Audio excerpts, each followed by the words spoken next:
Hi, I'm Tasha Harris, and I'm the new Chief Culture Officer here at Metro RTA, and I'm excited to be here. I'm also excited to be celebrating Juneteenth because it's a personal story for my family. So I'm originally from Texas, and that's where Juneteenth started, in Texas. Slaves found out they were free June 19th, 1865, 2.5 years after the Emancipation Proclamation.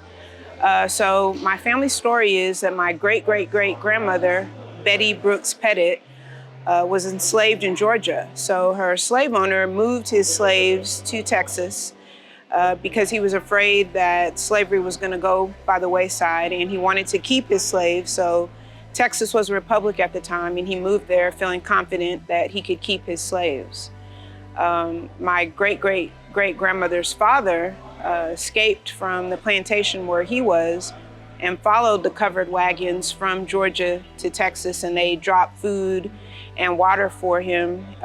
He followed them to Texas and kind of lived in the shadows. And then the story is that Betty and her mother and the other slaves were in the cotton fields picking cotton, and Betty's father rode up on a horse and said, "Let's go, we're free."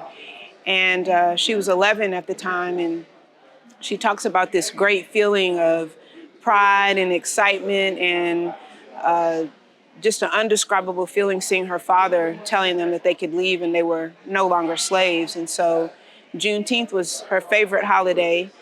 She told that story often. And then her father changed his name from Bailey Brooks to from Brooks Bailey to Bailey Brooks. And so then her last name became Brooks. So very important holiday.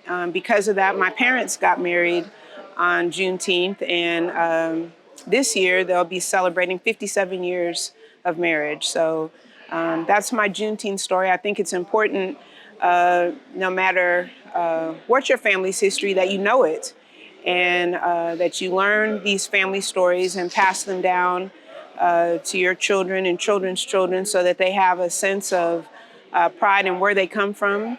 I think knowing who you are and where you're from is important. And then you share your story with somebody else, and by sharing each other's stories, that's a way for us to get to know each other, get to know a little bit about other people, and that's how we become more unified, and how we build bridges and build relationships. So happy Juneteenth. Hi, Jared Hamshire, Chief Operations Officer. What Juneteenth means to me is someone that grew up in a predominantly white community. My first true experience with living in a diverse community was when I went to Ohio State, where I was in a dorm with people that didn't look like me, right? And you got your first real experience at culture. And now learning from that and also becoming part of this community and what we represent, right? We represent a ladder opportunity for those that may be underserved. And that is our mission every day, is to make sure that we're making life better for our residents that might be underserved here in Summit County too. That's what it means to me.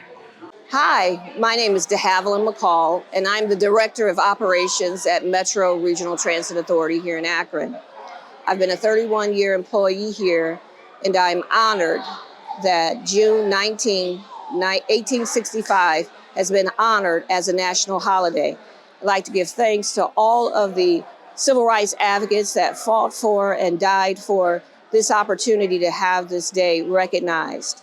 As the granddaughter of a woman born to 7 children in 1922, and children of ancestors who were slaves, it is an honor to be able to have the rights and the same freedoms and privileges that everyone else in the United States of America have.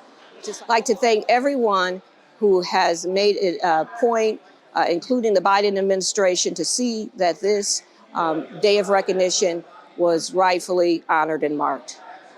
Thank you. Hello, my name is Molly Becker, and I'm the Director of PR and Marketing here at Metro RTA. And this Juneteenth, I'm going to celebrate it as a way to explore the history of our country with my children. I'm going to use it as an education-based opportunity, as well as just talk about the family history that I have here in the Akron area all the way back to the 1800s. How you doing? My name is Michael Scott Smith II. I started here February 4th, 2007. I started as an operator.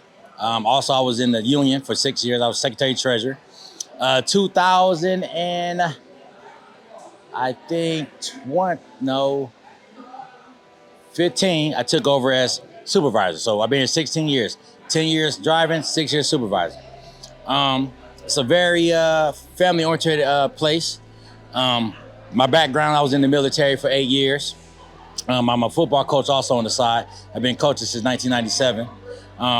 Juneteenth is very special to me because now it finally shows Black independence, because we get to celebrate the history of gospel and how the heritage of our ancestors were. All right. Hi, I'm Valerie Shea, Director of Planning and Strategic Development with Metro. And what Juneteenth means to me is a time to acknowledge the past, but then also come together and celebrate moving forward into the future collectively, and how we can do that for the betterment of everybody that in our society. So I'm looking forward to spending some time celebrating with friends and family this year, hopefully going to the park, maybe doing a cookout and just kind of hanging out and enjoying time together.